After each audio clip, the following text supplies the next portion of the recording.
persuadir, conformados, dissemos, seja feita a vontade do Senhor. Passados aqueles dias, tendo feito os preparativos, fomos para Jerusalém. Alguns dos discípulos também vieram de Cesareia conosco, trazendo consigo Mnasson, natural de Chipre, velho discípulo com quem nos deveríamos hospedar. Amém. Queridos irmãos, esse texto é o último texto antes da chegada de Paulo em Jerusalém. Essa terceira e última viagem missionária registrada no livro de Atos vai mostrar o caminho do apóstolo Paulo, quase que fazendo um paralelo com o caminho de Jesus até chegar em Jerusalém, que anunciava para os seus discípulos: eu estou indo para Jerusalém, lá vão me prender, lá vão me crucificar e eu morrerei. E Paulo, desde o capítulo 20, tem anunciado isso e o Espírito Santo tem levado Paulo até ali. O caminho do servo de Deus é o caminho que aponta para Jerusalém. Jerusalém como aquela chamada cidade da paz. E esse trajeto, esse percurso que nós fazemos é um trajeto que nos lembra aquilo que há poucos momentos nós trouxemos à memória na ceia. Nós vivemos nesse mundo com lutas, com desafios, até que Ele venha. Até que nós não cheguemos numa Jerusalém terrena, mas numa Jerusalém celestial. Nesse local, nessa presença do Senhor, onde há plena e perfeita paz, onde não há mais lágrimas, onde não há mais dores. Mas até que cheguemos a essa Jerusalém, atravessaremos dias desafiadores. Mas eu quero dizer para você que são dias que, apesar de serem desafiadores, ou exatamente por serem desafiadores, podemos contar com a graça, o sustento, a força, o poder de Deus para atravessarmos, perseverarmos como santos e salvos do Senhor e chegarmos até o dia final. E olharmos para os grandes desafios que essa vida traz para a gente. Os sofrimentos que parecem que vão nos destruir. Mas ter a certeza, o Senhor, quem segura as nossas mãos, vai nos levar a salvo até o dia final. Nós lemos aqui então esse último trecho da viagem de Paulo antes de chegar a Jerusalém. No versículo 17, o versículo seguinte diz: quando chegamos a Jerusalém. Mas eu quero pensar com você nesse final da viagem de Paulo. Ele já havia passado por alguns lugares, havia encontrado com os presbíteros de Éfeso em Mileto, nós lemos o registro disso no capítulo 20, a partir do versículo 17, passou ali por Tiro, permaneceu um tempo naquele local, e agora Paulo está em Cesareia, é o que diz a palavra do Senhor. Versículo 7, quanto a nós, concluindo a viagem iniciada em Tiro, chegamos a Ptolemaida, onde saudamos os irmãos, passando um dia com eles e seguiram viagem. No mapa, eles vão descendo no mapa. No dia seguinte, partiram e foram para Cesareia, e entrando na casa de Filipe. Quem morava em Cesareia era o diácono Filipe, o mesmo que tinha sido escolhido junto com outros 6, portanto, fazia parte do grupo de 7, ali no capítulo 6, de Atos dos Apóstolos. O mesmo Filipe que havia estado ali no deserto com um eunuco e tinha evangelizado aquele etíope, aquele eunuco da Etiópia, que era tesoureiro ali da rainha de Candace. Ele tinha na casa dele 4 filhas, é o que diz a palavra do Senhor, solteiras. Outras traduções trazem a palavra virgens, e elas profetizavam, elas falavam sobre eventos futuros, traziam exortações, eram dirigidas ali pelo Espírito Santo, e ele demorou-se ali alguns dias. E essa dinâmica do conduzir do Espírito Santo é muito interessante. Paulo tinha aquela urgência de chegar logo a Jerusalém, porque ele não queria perder a ocasião da festa da Páscoa, que era uma ocasião onde a cidade estaria cheia, onde a palavra poderia ser anunciada para mais pessoas, mas ali Paulo precisou demorar alguns dias. Em Éfeso, Paulo evitou entrar e ficou ali em Mileto, para que ele não perdesse tempo, mas ele se demorou em Tiro, se demora um pouco aqui em Cesareia, e enquanto ele se demorava ali, chegou naquela cidade um homem chamado Ágabo. E eu quero pensar com você sobre essa hospitalidade cristã, meus irmãos. Sobre essa faceta da experiência do servo de Deus, que é abrir a sua casa e acolher servos de Deus, irmãos e irmãs. Vai comer sua comida, vai gastar o seu tempo, vai atrapalhar a sua agenda, mas nós podemos ter a certeza, é uma bênção, um privilégio. A hospitalidade cristã é alguma coisa que deve ser intencionalmente praticada. E nos dias em que nós vivemos, em que cada vez mais temos cada vez menos tempo, a nossa agenda parece cada vez mais insuficiente para dar conta de tantas demandas, nós somos convocados pela palavra de Deus a enxergar o Evangelho como ele é, na lógica invertida, de cabeça para baixo, desse mundo invertido em que nós não seguimos a agenda e a demanda do mundo, que nunca nos dá tempo para mandar uma mensagem, para ligar para alguém, quanto mais para fazer uma visita ou receber alguém na sua casa. E quando o Senhor nos dirige e recebemos servos, irmãos, ali a bênção de Deus está presente. Nós sabemos, conforme nos diz os Salmos, quão bom e quão suave é que os irmãos estejam unidos em comunhão. Ali a presença da unção do Senhor, do Espírito Santo, se manifesta. E assim acontece na casa de Filipe. Paulo estava ali alguns dias e chega um homem chamado Ágabo. Esse homem, chamado Ágabo, chamado aqui de profeta, ele já tinha aparecido, já tinha sido mencionado no capítulo 11, versículo 28, quando ele profetizou ali uma grande fome em todo o mundo nos dias do imperador Cláudio. Esse homem chega na casa de Filipe, vê Paulo ali, e como um profeta, aquele que falava exortando como boca de Deus, trazia aquilo que vinha da parte de Deus, o registro é claro, não há dúvida, que não era impressão dele, ele traz para Paulo uma palavra sobre o que viria a acontecer com ele. E esse é o primeiro ponto que eu quero destacar nessa manhã, para cada um de nós, nessa caminhada em que nós vivemos, até chegar a Jerusalém celestial. Muitas vezes nós seremos, como povo de Deus, acionados, recrutados como profetas e boca do Senhor, não para adivinhar coisas, mas para proclamar, às vezes, coisas difíceis. Aliás, quando nós vemos palavras de profetas na Bíblia, tanto no Antigo quanto no Novo Testamento, e quem acompanhou a série das aulas dos profetas, viu que o trabalho dos profetas era muito desafiador. Eram homens da parte de Deus, levantados por Deus, para trazer uma palavra de dizer: acordem, vocês estão vivendo longe do Senhor, longe da presença dEle, desobedecendo. Então ser profeta é um desafio, mas todo crente tem em alguma medida um aspecto profético, enquanto responsável pela proclamação do Evangelho, que é a boa notícia de Deus, mas que é precedido pela má notícia da nossa condenação por causa do nosso pecado. Nós somos um reino de sacerdotes, onde somos representantes reais, onde somos aqueles que, como sacerdotes do Deus vivo, somos aqueles que adoramos a Deus, que representamos a Deus nesse mundo, mas temos também esse ofício profético compartilhado com a gente.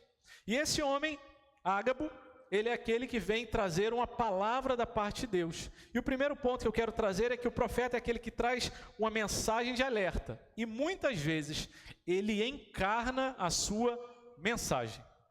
O profeta é aquele que traz um alerta da parte de Deus. E ele encarna a sua mensagem. Meus irmãos, a cada um de nós é dada essa responsabilidade de igual forma.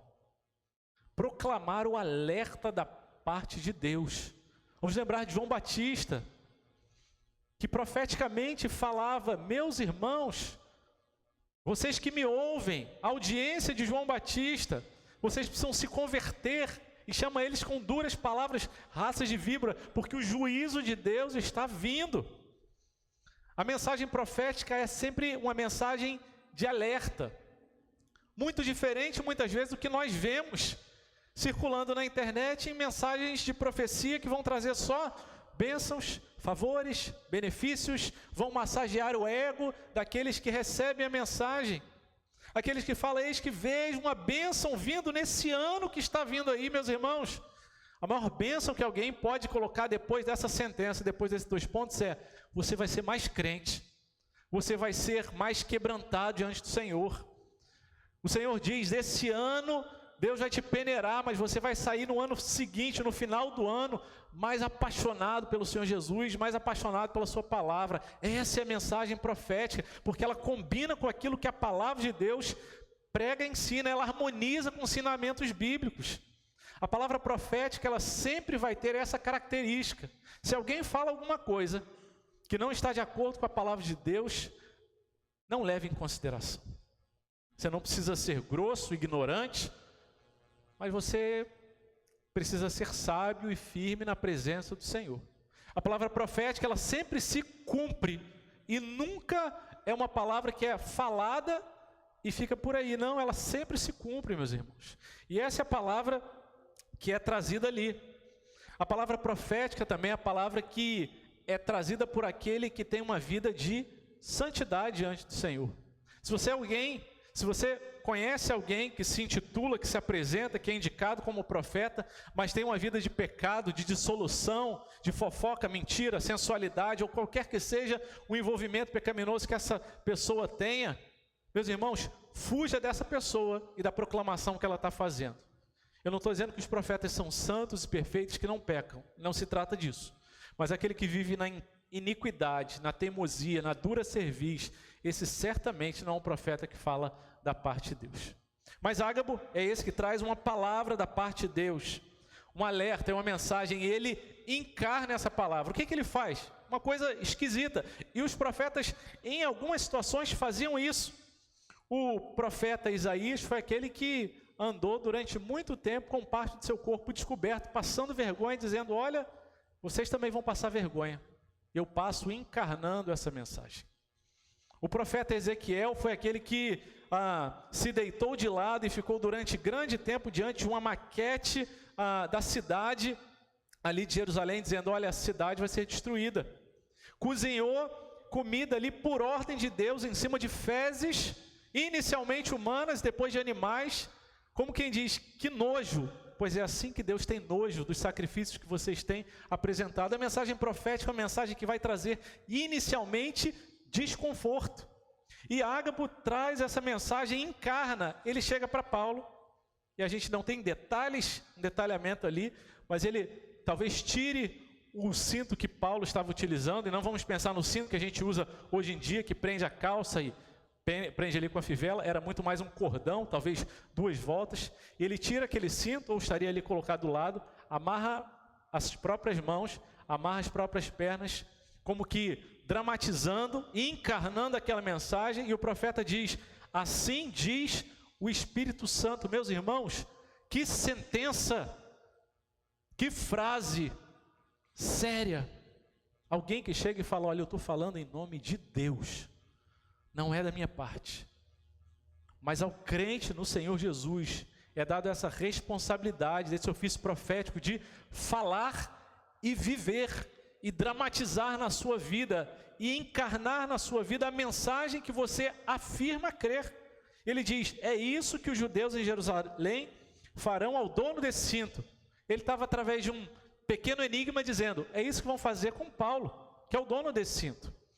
Os judeus vão amarrar os pés e as mãos e vão entregá-lo nas mãos dos gentios. Meus irmãos, a mensagem do Evangelho é uma mensagem que profetiza, que fala em nome de Deus alguma coisa que vai acontecer, e é certo que acontecerá, que aquele que nasceu em pecado, ou seja, toda a humanidade, se arrepender, se converter, se entregar, render-se ao Senhor, ele será salvo. Mas se não fizer isso, se não responder em fé, se o Senhor não o chamar, será condenado ao fogo eterno. E meus irmãos, nós precisamos encarnar essa mensagem e viver com essa consciência. Será que eu vivo com essa consciência, ou será que eu vivo como se a situação em que eu vivo fosse uma situação trivial? Não, meus irmãos, nós vivemos no limiar entre a vida e a morte. E muito mais do que a vida e a morte física, a vida e a morte, a condenação eterna. E isso precisa nos fazer encarnar essa mensagem e levar de forma séria. Mas se eu levo a minha vida cristã como alguma coisa trivial, banal. Como se não faz nenhuma diferença na forma como eu trato as pessoas, como eu falo, como tomo minhas decisões, nas minhas ações, nas minhas reações, nas minhas emoções, nas minhas afeições, na minha ansiedade, na minha confiança com Deus. Se não faz nenhuma diferença, será que eu estou encarnando essa mensagem? O Senhor Jesus é o perfeito exemplo de encarnação da própria mensagem. É aquele que veio e que cumpriu plenamente a lei, que obedeceu completamente ao Senhor e encarnou a sua mensagem, carregando sobre ele a condenação que era minha e sua e sendo pregado na cruz. E ele mesmo diz: se você é meu discípulo, você toma a sua cruz e me segue. Nesse caminho até Jerusalém, você é convocado a viver como quem encarna a mensagem da parte de Deus, como aquele que não olha para a mensagem do Evangelho como se ela fosse apenas um massagear de ego, uma mensagem completa que diz: Deus é amor, aceita você do jeito que você é, você pode continuar do jeito que você está, não faz diferença, no final das contas, cada um vive como quer. Não, meus irmãos. Nós vivemos debaixo da graça de Deus, sem medo, sem coração angustiado, mas compreendendo a gravidade do nosso pecado e o profundo e inestimável valor do sangue de Jesus que pagou pela nossa terrível condenação. Assim nós vivemos encarnando essa mensagem. Versículo 12. Quando ouvimos essas palavras, tanto nós como os daquele lugar, rogamos a Paulo que não fosse a Jerusalém. O segundo ponto da nossa mensagem é: nem sempre é fácil e simples lidar com a mensagem e com a direção de Deus nas nossas vidas. Ao ouvirem o profeta Ágabo falar sobre o que aconteceria com Paulo quando chegasse em Jerusalém, nós vemos aqui o ponto mais alto, o clímax da crise que aqueles irmãos tiveram. Quando eles estavam passando pelas outras regiões, pelas cidades, o povo falava: Paulo, por favor, você tem certeza? Será que é direção de Deus mesmo? Fica aqui, você vai sofrer, vamos evitar isso.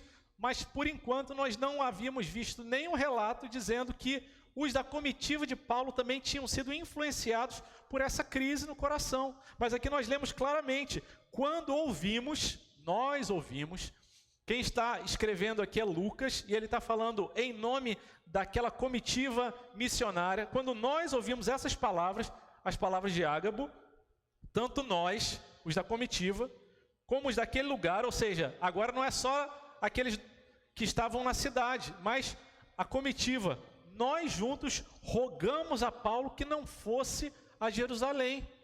Paulo, por favor, eles têm razão, é melhor você não ir. Mas Paulo já tinha claramente dito: o Espírito Santo está me dirigindo. Nós lemos isso ali no capítulo 20. Eu tenho certeza de quase nada, a não ser de uma coisa, que sofrimentos e prisões estão à minha espera. Mas eu não considero em nada a minha vida preciosa, o que diz o versículo 24 do capítulo 20 de Atos, contanto que cumpra a carreira e o ministério. Meus irmãos, nem sempre é fácil lidar com a direção de Deus. Nem sempre é fácil lidar com os desafios que nós temos diante de nós. Lidar com situações desconfortáveis, com sofrimentos, é sempre uma luta para a nossa humanidade. E não é pecado isso. Tudo bem. A gente se prostra diante do Senhor e pede perdão a Ele.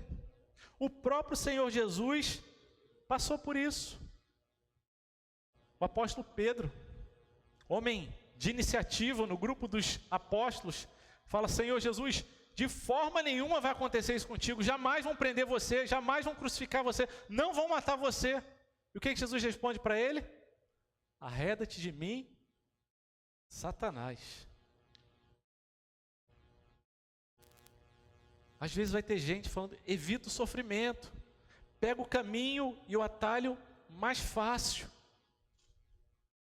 Em outras palavras, não obedece a Deus. Porque às vezes as ordens da parte de Deus são difíceis. Procurar alguém com quem você tem o coração dolorido, que te traiu, e buscar reconciliação, é um caminho muito doloroso, meus irmãos. Mas se Deus já colocou isso no teu coração, na tua mente, vai na força que o Senhor te dá. E ainda que as tuas emoções queiram te sabotar, fica firme na direção que o Senhor está te dando. É difícil, nem sempre é fácil. Como nós conversamos com as crianças hoje na aula, no culto infantil, o processo de santificação, tem dias que você está lá em cima da onda, tem dias que você está lá embaixo tomando um caixote, quase se afogando, mas o Senhor vai levando você, vai conduzindo a tua vida.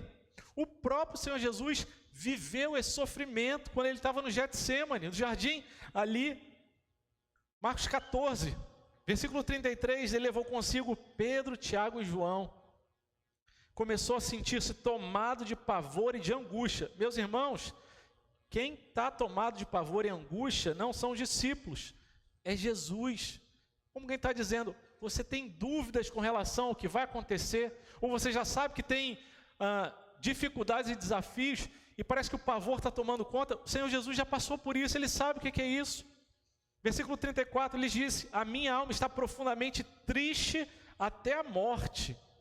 Meus irmãos, não é fácil lidar com os desafios dessa vida. Felizes são aqueles que têm irmãos e irmãs fiéis para dizer: a gente vai junto contigo. Está difícil, mas a gente vai junto contigo. E diz a palavra de Deus que, adiantando-se um pouco, ele prostrou-se em terra e orava, dizendo: se possível, lhe fosse poupada aquela hora. Mas Jesus orou dizendo: Pai, tudo é possível ao Senhor, e se for possível, passa de mim esse cálice, porém não seja o que eu quero, mas sim o que tu queres.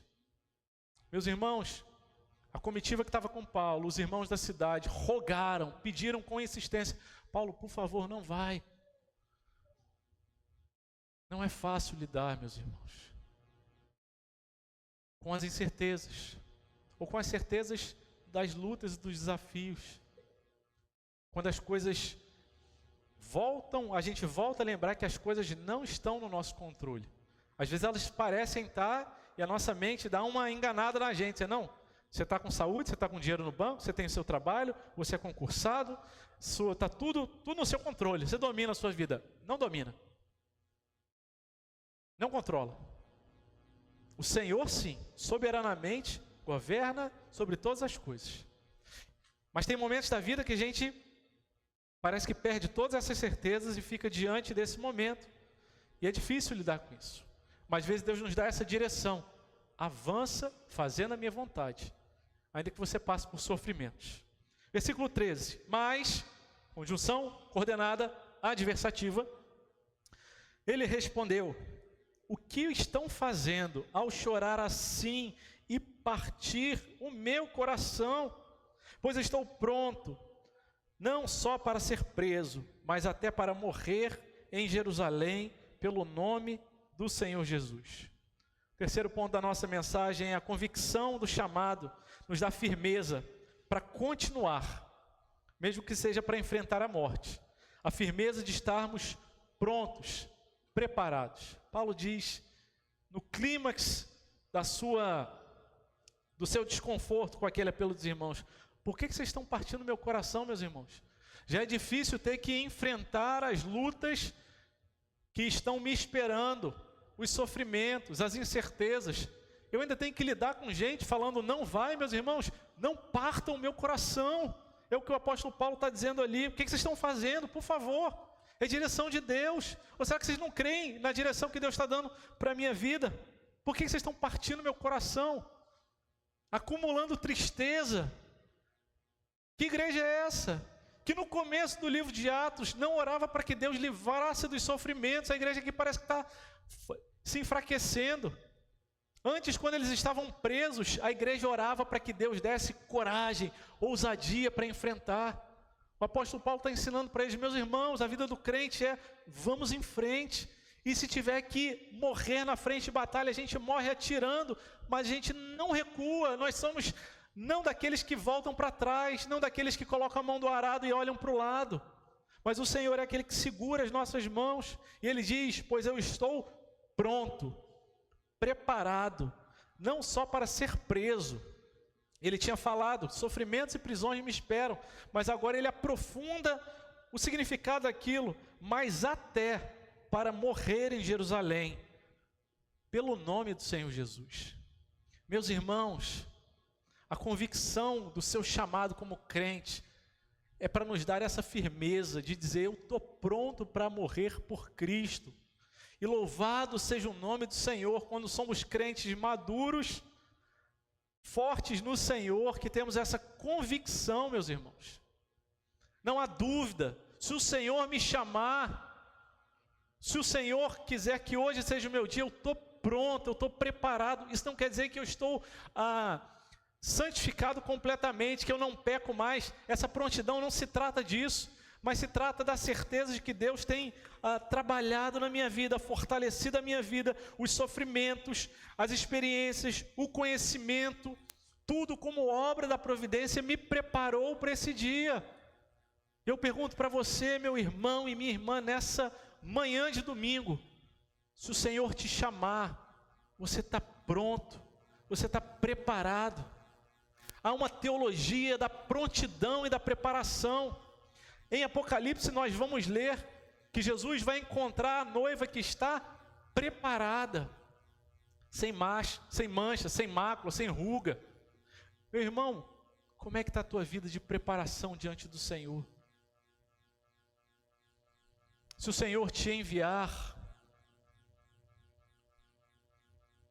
se o Senhor quiser que a sua vida tenha um fim breve, você está pronto, você está preparado? Você está pronto para consagrar de forma mais profunda a sua vida para a pregação do Evangelho, para ser enviado para os lugares mais desafiadores, para as pessoas mais difíceis? Meus irmãos, o Senhor nos quer preparar, não porque Ele quer amaldiçoar a gente, não, mas Ele quer nos dar a experiência mais plena da presença dEle. Senhor, eu amo mais ao Senhor do que a vida. O Senhor Jesus disse àqueles que estavam ali no meio da multidão, Lucas 9, 23, essa teologia da prontidão é muito recorrente na palavra de Deus. Se alguém quer ser o meu discípulo, negue-se a si mesmo, tome cada dia a sua cruz e siga-me. A gente toma a cruz como objeto de morte. Senhor, eu estou pronto. Filipenses 1, 21, da prisão, Paulo escreve, viver é Cristo e o morrer é lucro. Será que você tem essa consciência na sua vida? Gálatas 2, 20, já não sou eu quem vivo, mas Cristo é quem vive em mim. Romanos 12, 1, rogo-vos, eu é que rogo a vocês estavam rogando para mim, pois irmãos, pela misericórdia de Deus, que vocês apresentem os vossos corpos como sacrifício vivo. Sacrifício é alguma coisa que é apresentada morta, mas é um sacrifício vivo, como quem está na plenitude, na eminência de ser morto. Santo e agradável a Deus, que é o vosso culto racional, é aquilo que a gente cultua com a nossa razão diariamente a Deus. Ou será que nós estamos cantando de uma forma hipócrita quando nós cantamos, e quando enfim chegar a hora em que a morte enfrentarei, sem medo então terei vitória? Meus irmãos, prontos. O apóstolo Paulo, ele diz, eu estou pronto. E a gente vê tantos outros servos de Deus, meus irmãos. Lembra da rainha Esther? Ela vai diante do rei, em nome do Senhor, para defender o seu povo. E ela diz, olha, orem por mim. Se eu tiver que morrer, morrerei. Daniel é levado para a Babilônia. E ali o rei Nabucodonosor, num devaneio, ele diz, eu tive um sonho. Adivinha, interpretem um sonho. É impossível isso. E se vocês não fizerem isso, Nabucodonosor diz para os sábios ali da Babilônia, eu vou matar vocês. E Daniel chega diante daquele rei, naquele devaneio, como quem colocando a própria vida em risco, na convicção de que Deus o tinha levado, fala, o seu sonho foi isso, e o significado dele é esse. Se ele tivesse errado, ele teria sido morto. Meus irmãos, o Senhor está te chamando a estar pronto para morrer por Ele. Se você não está pronto para morrer por Cristo, você está desperdiçando a sua vida. Aquilo que você poderia viver na plenitude, você está vivendo abaixo daquilo que Deus tem para você. Tem um filme que eu gosto muito de uma frase do filme, que é o Rambo 4. Ele já está aposentado, como aquele soldado vivendo num país do Sudeste Asiático, e ali ele não quer saber mais de guerra, ele quer ficar ali no cantinho dele, mas ele precisa resgatar um grupo de missionários médicos em Mianmar. E eles tentam entrar, o país estava em guerra, eles não conseguem de forma nenhuma entrar naquele local, só havia uma pessoa que poderia estar pronto, com a experiência de vida que ele tinha, com o treinamento que ele tinha, entrar lá e resgatar aquele grupo de médicos missionários. E eles descobrem onde o Rambo mora, vão até aquele lugar, Rambo fica ali dizendo, não, eu não quero, ressabiado, tentando evitar aquilo, eles insistem, e passa aquele flashback ali na cabeça dele, o filme mostra isso, e aí ele fala assim, tá bom, eu vou, porque é melhor morrer por alguma coisa do que morrer por nada. E só tem uma coisa que vale a pena a gente viver por Ele, morrer por Ele, é o Evangelho do Senhor Jesus. E se você tem vivido por qualquer outra coisa, sua vida não está consagrada ao Senhor nesse nível, você tem vivido abaixo daquilo que Deus tem para a sua vida. Eu quero desafiar você nesse final de ano a pensar sobre isso. Deus, eu quero estar pronto onde o Senhor me enviar, no preço que for. Talvez nós precisemos de pequenas mortes no nosso dia a dia. Do seu ego, do seu orgulho, do seu temperamento, dos seus melindres. É tão difícil conviver com gente que a gente tem que pensar 2, 3 vezes antes de falar e como vai falar, porque a pessoa vai se ofender. É gente que está vivendo, não me encosta, eu vivo para mim mesmo. Mas quando você já morreu para você mesmo, você vive para Cristo, não tem nada que possa te incomodar, te humilhar. Nada que possa evocar em você uma reação negativa, porque você vive para Cristo. Mas se a gente ainda vive essas hipersensibilidades, amando os nossos traumas, carregando aquilo que deixa a gente melindroso, chato, é tempo da gente morrer, meus irmãos, e dizer, Deus, tem misericórdia da minha vida. Apronta, acerta a minha vida. Trabalha na minha vida, em nome de Jesus. O texto segue dizendo, versículo 14. Como Paulo não se deixou persuadir, conformados disseram, seja feita a vontade do Senhor. Parece que nós estamos lendo aqui Romanos 12:1. Não vos conformeis com esse século, mas com a vontade do Senhor. Versículo 15, passado aqueles dias, tendo feito os preparativos, fomos para Jerusalém. Alguns dos discípulos também vieram de Cesareia conosco, trazendo consigo mesmo Nasson, natural de Chipre, velho discípulo, com quem nos deveríamos hospedar. Por fim, meus irmãos, nós lemos aqui sobre a convicção da direção que Deus dá para os seus servos. Essa convicção não apenas nos dá força, mas arrasta junto com a gente aqueles que estão ao nosso redor. Paulo fica firme. Paulo não era um obstinado, um teimoso, mas ele era alguém na convicção daquilo que Deus tinha para a vida dele, uma determinação que era de ordem espiritual e da força do Espírito Santo na vida dele. Não era um cara cabeça dura, mas era alguém firme nas suas convicções. Diz a palavra de Deus que ele não se deixou persuadir. E então, o povo ali, conformado, disse, então, seja feita a vontade de Deus, e a vontade de Deus sempre é feita, meus irmãos. Sempre é feita. O profeta falou, é isso que vai acontecer.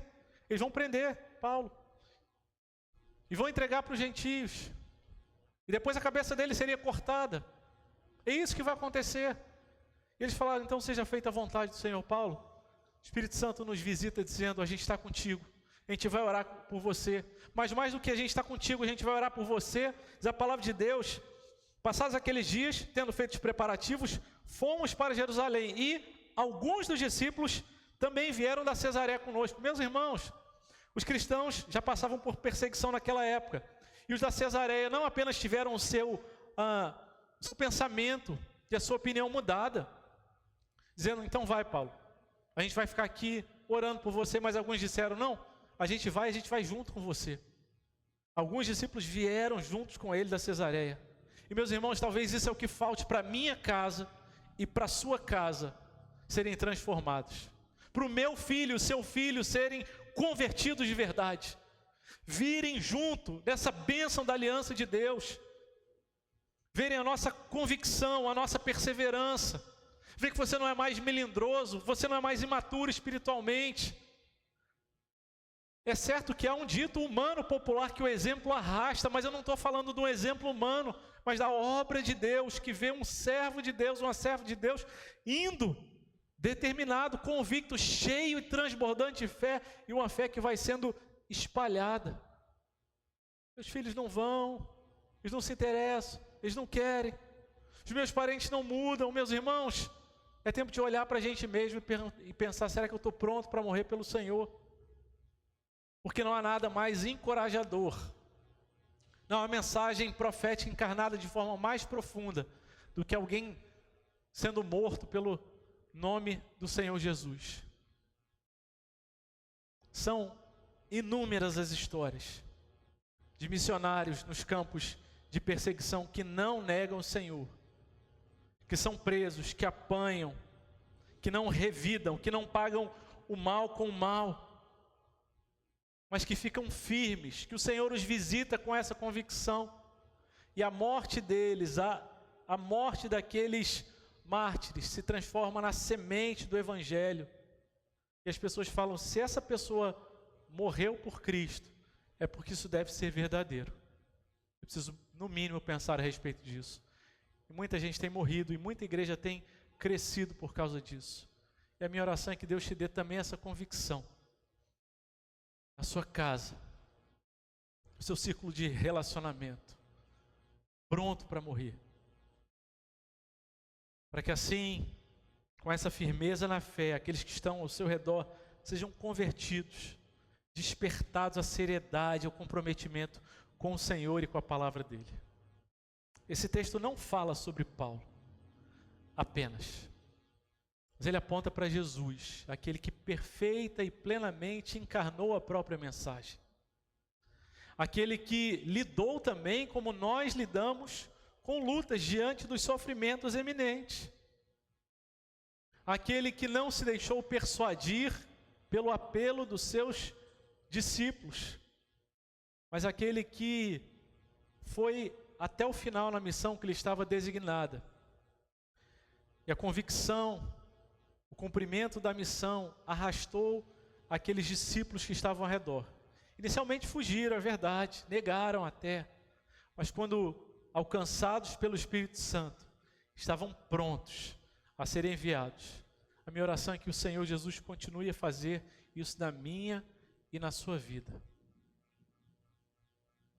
Que você esteja pronto e que aqueles que estão ao seu redor sejam atingidos por essa graça maravilhosa de Deus que nos transforma, regenera, nos tira do lugar da imaturidade espiritual, para o lugar de compromisso, comprometimento, crescimento para a glória do Senhor. Vamos orar mais uma vez?